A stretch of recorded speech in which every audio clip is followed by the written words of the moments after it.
अस्सलाम वालेकुम नाज़रीन।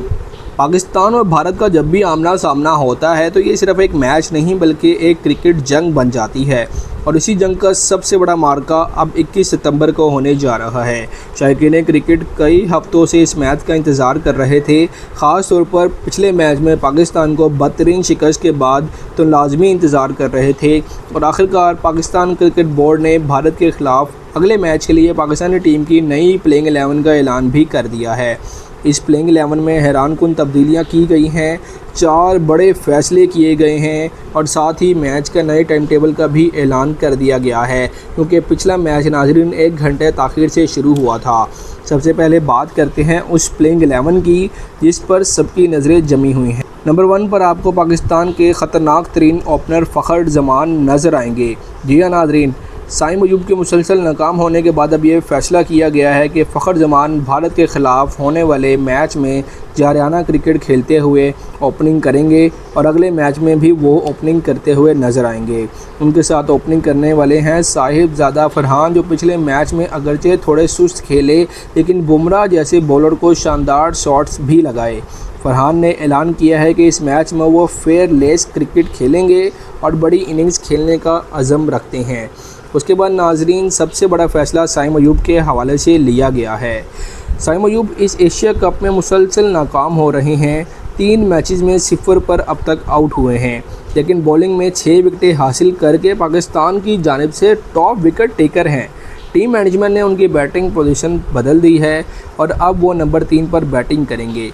साइम अयूब का कहना है कि उन्होंने अपनी गलतियों से सीख लिया है और इस बार नई टेक्निक के साथ आएंगे। 4 पर बैटिंग करेंगे मोहम्मद हारिस भी पिछले मैचेस में जल्द आउट होते रहे हैं लेकिन हेड कोच ने सब खिलाड़ियों को साफ पैगाम दे दिया है कि इस बार जल्दबाजी नहीं करनी। हारिस ने भी वादा किया है कि वो इस बार बड़ी और जिम्मेदाराना इनिंग्स खेलेंगे और वैसे भी हेड कोच की जानिब से तमाम खिलाड़ियों को सख्त वार्निंग इशू कर दी गई है कि भारत के ख़िलाफ़ मैच जीतो वरना हमेशा के लिए घर जाओ। दोस्तों, नंबर 5 पर आएंगे हसन नवाज़। ये नौजवान बल्लेबाज अगरचे अभी तक कोई बड़ी इनिंग्स नहीं खेल सके मगर उन्होंने ऐलान किया है कि भारत के ख़िलाफ़ वो अपनी असली सलाहियत दिखाएंगे। हसन नवाज़ का कहना है कि टीम की अंदरूनी मीटिंग में सब ने अपनी गलतियां तस्लीम की और अब वो भारत को शिकस्त देने के लिए 100% तैयार है। इस बार कप्तान सलमान अली आगा भी खुद लेट बैटिंग के लिए आएंगे। उनका कहना है कि टीम में बेहतरीन बल्लेबाज मौजूद हैं जैसे फ़खर जमान, साइम अयूब, मोहम्मद हारिस और हसन नवाज़, लेकिन हम उनकी सलाहियतों का असल सही इस्तेमाल अभी तक नहीं कर पा रहे। अब टीम एक नए जज्बे के साथ मैदान में उतरेगी और शायकीन को एक बिल्कुल मुख्तलिफ पाकिस्तानी टीम नज़र आएगी। दोस्तों, सबसे बड़ी और दिलचस्प खबर यह है कि शाहीन शाह अफरीदी को अब मोहम्मद नवाज़ से पहले भेजा जाएगा। शाहीन शाह अफरीदी ने भारत के ख़िलाफ़ पिछले मैच में चंद ही गेंदों पर तेज़ रन्स बनाए और यूएई के ख़िलाफ़ भी मुश्किल वक्त में ज़बरदस्त इनिंग खेली। अब वो नंबर 7 पर आएंगे और बल्ले के साथ साथ गेंद से भी भारत के लिए ख़तरा बन जाएंगे।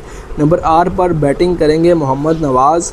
वो अपनी स्पिन बॉलिंग के साथ साथ लोअर ऑर्डर में भी रन्स बना सकते हैं। नंबर 9 पर आपको नज़र आएंगे हसन अली। नाज़रीन, ये तजर्बाकार ऑलराउंडर भारत के ख़िलाफ़ ज़बरदस्त रिकॉर्ड पहले ही रखते हैं और उनकी वापसी टीम को मज़ीद मजबूत कर देगी। नंबर 10 पर होंगे इब्रार अहमद, जो अपनी बेहतरीन इकॉनमी रेट और विकेट लेने की सलाहियत की वजह से भारतीय बल्लेबाजों के लिए दर्द-ए-सर साबित हो सकते हैं। नंबर 11 पर शामिल किया गया है नया नाम सुफियान मुकीम, जो पिछले मैच में तो नहीं थे लेकिन भारत के ख़िलाफ़ दोबारा उन्हें मैच में आजमाया जाएगा।